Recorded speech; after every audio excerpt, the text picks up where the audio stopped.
മായമില്ലാത്ത പാൽ കുടിപ്പാൻ വാഞ്ചിപ്പിൻ. ദൈവവചനത്തോടുള്ളതാകുന്ന സ്നേഹമില്ലായ്മ, it causes me great concern about many people who profess to be born again believers. It causes me great concern, and I know my God has that concern too. ഞാനിത് പറയുന്നത് ഒരു emotional ഔട്ട്ബേഴ്സ്റ്റ് അല്ലെന്നുള്ളത് പ്രിയരെ നിങ്ങൾ മനസ്സിലാക്കുക. കാരണം പൗലോസ് എഫെസോസിലുള്ള വിശുദ്ധന്മാർക്ക് ആ സഭയോടുള്ളതാകുന്ന അവസാനത്തെ സന്ദേശം യാത്രയയപ്പ് യോഗത്തിൽ എഫെസോസിലുള്ള മൂപ്പന്മാരെ വരുത്തി അവരോട് യാത്രാമൊഴി ചൊല്ലുന്ന ആ യോഗത്തിൽ പൗലോസ് എടുത്തു പറയുന്ന ഒരു കാര്യമുണ്ട്. അപ്പോസ്തല പ്രവൃത്തി 20-ാമത്തെ അധ്യായം അതിന്റെ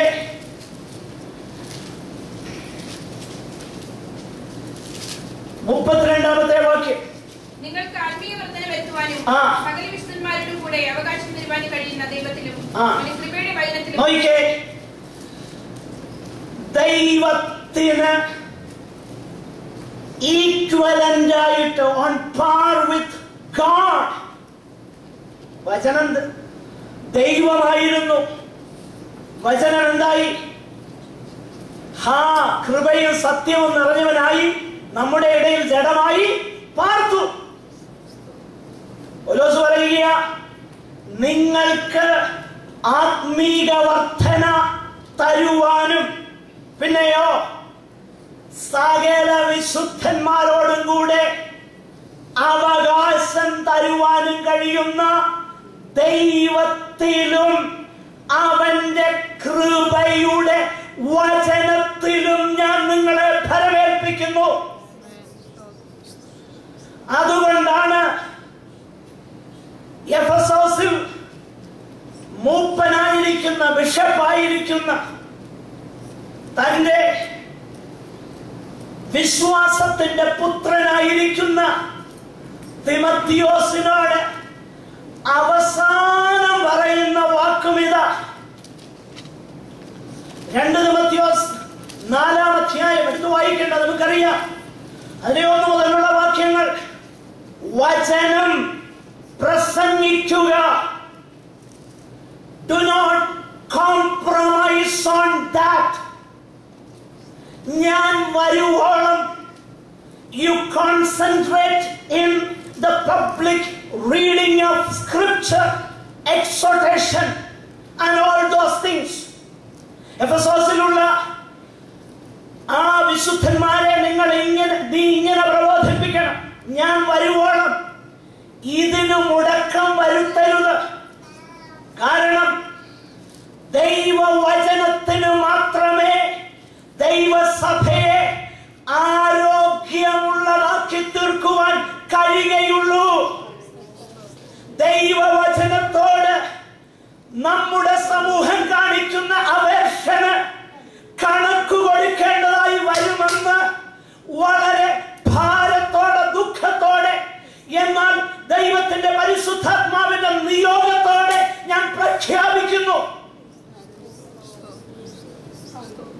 God's word, it is too important, too precious to neglect, too precious.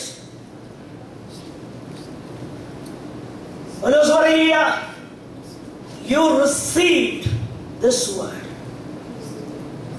and as a result of you receiving it, the word is active in you. ദൈവവചനം നിങ്ങൾ റിസീവ് ചെയ്യും. നിങ്ങളിൽ ആ വചനം എന്തായിരിക്കുന്നു? വ്യാപരിച്ചുകൊണ്ടിരിക്കും. എന്തുകൊണ്ടാണ് പൗലോസ് പറയുന്നത് ഈ വചനം വ്യാപരിക്കുന്നത്? അതിന്റെ കാരണങ്ങളിലേക്ക് ഞാൻ വരിക. എന്നാൽ ഞാനൊരു കാര്യം പറയട്ടെ. ഞാനിവിടെ ദോഹയിൽ വന്ന സമയത്ത് ഞാൻ പോയി. എന്റെ ഹൃദയത്തിന് വളരെ ദുഃഖമുണ്ടാക്കിയ ഒരു പ്രസ്താവം ഒരു സഭയുടെ ലീഡറായിരിക്കുന്ന വ്യക്തിയിൽ നിന്ന് ഞാൻ കേട്ടു. ഞാൻ പറഞ്ഞിങ്ങനെ, വചനമൊന്നും പ്രസംഗിച്ചിട്ട് വലിയ കാര്യമില്ല.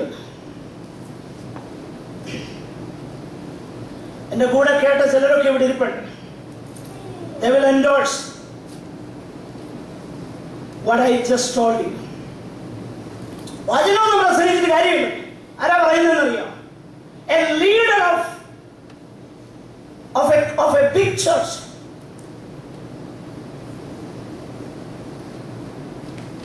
Oh, where we are going? എങ്ങോട്ടാണ് നമ്മൾ പോകുന്നത്? ദൈവത്തിന്റെ വചനം എന്താ പറയുന്നത്? ഇവിടെ ഈ വചനം ഇവരെങ്ങനെയൊക്കെയാ സ്വീകരിച്ചത് എന്നുള്ളതുകൊണ്ട് നമുക്ക് പെട്ടെന്നൊന്ന് ചിന്തിക്കാം. ഈ വചനം പ്രസംഗിച്ച വ്യക്തിക്കും പ്രസംഗം കേട്ടവർക്കും അത്ര ബാഹ്യമാകുന്ന സുഖം നൽകുന്നതല്ലായിരുന്നു. പക്ഷെങ്കിൽ ഇത് പഴയ നിയമകാലം മുതൽ ദൈവവചനത്തിന് വേണ്ടി നിലനിന്നവർക്ക് പുറത്തു വലിയ കഷ്ടമായിരുന്നു. പക്ഷെ അകത്ത് എന്തായിരുന്നെന്നറിയാമോ? ഭയങ്കര സന്തോഷം. ഒരു വാക്യം പഴയ നിയമത്തിൽ നിന്ന് വായിച്ചിട്ട് നമ്മൾ ഈ ഭാഗത്തേക്ക് മടങ്ങി വരും. യെരമ്യാവിന്റെ പ്രവചനം 15-16 വാക്യം. Jeremiah 15:16. ഞാൻ നിന്റെ വചനങ്ങളെ കണ്ടെത്തി ഭക്ഷിച്ചിരിക്കുന്നു. നിന്റെ വചനങ്ങൾ എനിക്ക് സന്തോഷവും എന്റെ ഹൃദയത്തിന് ആനന്ദവുമായി. സൈന്യങ്ങളുടെ ദൈവമായ യഹോവേ, നിന്റെ നാമം എനിക്ക് വിളിക്കപ്പെട്ടിരിക്കുന്നല്ലോ. ഇവിടെ യിരെമ്യാവ് പറയുന്ന വാക്കുകൾ. എന്നിട്ട് താഴോട്ട് പറയുന്നത്, എനിക്കിത് നിരന്തരമായി വേദന ഉണ്ടാക്കുന്ന കാര്യമാണ്. ഒരു സമയത്ത് ഞാൻ പറഞ്ഞു, ഈ വചനം ഇനി ഞാൻ പറയത്തേയില്ലെന്ന്. എന്നിട്ട് പറയുക, അയ്യോ എങ്ങനെയാ ഞാൻ പറയാതിരിക്കുന്നത്? ഇത് എന്റെ അസ്ഥികളിൽ അടയ്ക്കപ്പെട്ടിട്ട് തീ പോലെ ഇരിക്കുകയാ. I cannot contain it. പ്രിയമുള്ളവരെ, അവിടെ നമ്മൾ വായിക്കുന്നത്, നിന്റെ വചനങ്ങളെ ഞാൻ കണ്ടെത്തി ഭക്ഷിച്ചു, അതെനിക്ക് എന്തായി തീർന്നു? എനിക്ക് സന്തോഷമായി തീർന്നു. പ്രിയമുള്ളവരെ, ദൈവവചനത്തിങ്കൽ സന്തോഷിപ്പാൻ നമുക്ക് കഴിയുന്നുണ്ടോ? അത് വീണ്ടും ജനിച്ചതിന്റെ വേറൊരു തെളിവാണ്. ഇത് പോരടിപ്പിക്കുന്ന പുസ്തകമാണോ അതോ സന്തോഷം തരുന്ന പുസ്തകമാണോ? വായിച്ചു കഴിഞ്ഞാൽ പോരടിയാണോ തോന്നുന്നത്, അതോ വീണ്ടും വീണ്ടും മണിക്കൂറുകൾ സാധ്യമെങ്കിൽ ഇതിന് മുൻപിൽ ചെലവഴിപ്പാനാണോ നമുക്ക് കഴിയുന്നത്? അങ്ങനെയല്ലെങ്കിൽ we must cultivate that habit. അതിനു വേണ്ടിയിട്ടാണ് ഞാനിത് പറയും. എനിവേ, ഈ വചനം നിങ്ങളുടെ അടുക്കലേക്ക് വന്നു. അതൊന്നാമത് ഉളവാക്കിയത് എന്തെന്നറിയാം? സഫറിങ്സ്. നിങ്ങൾക്ക് വചനം നിങ്ങളുടെ അടുക്കിലേക്ക് വന്നപ്പോ എന്തുകൊണ്ടായി? ബഹു കഷ്ടം സഹിക്കേണ്ടി വന്നു. പ്രിയമുള്ളവരെ, ബഹുകഷ്ടം സഹിക്കുക എന്നുള്ളത് വചനത്തിന് വേണ്ടി വില കൊടുക്കാൻ തയ്യാറാകുക എന്നുള്ളത് നമ്മൾ ജനുവിനാണോ അല്ലയോ എന്നുള്ളതിന്റെ പ്രൂഫാണ്. കാരണം തെസ്സലോനിക്ക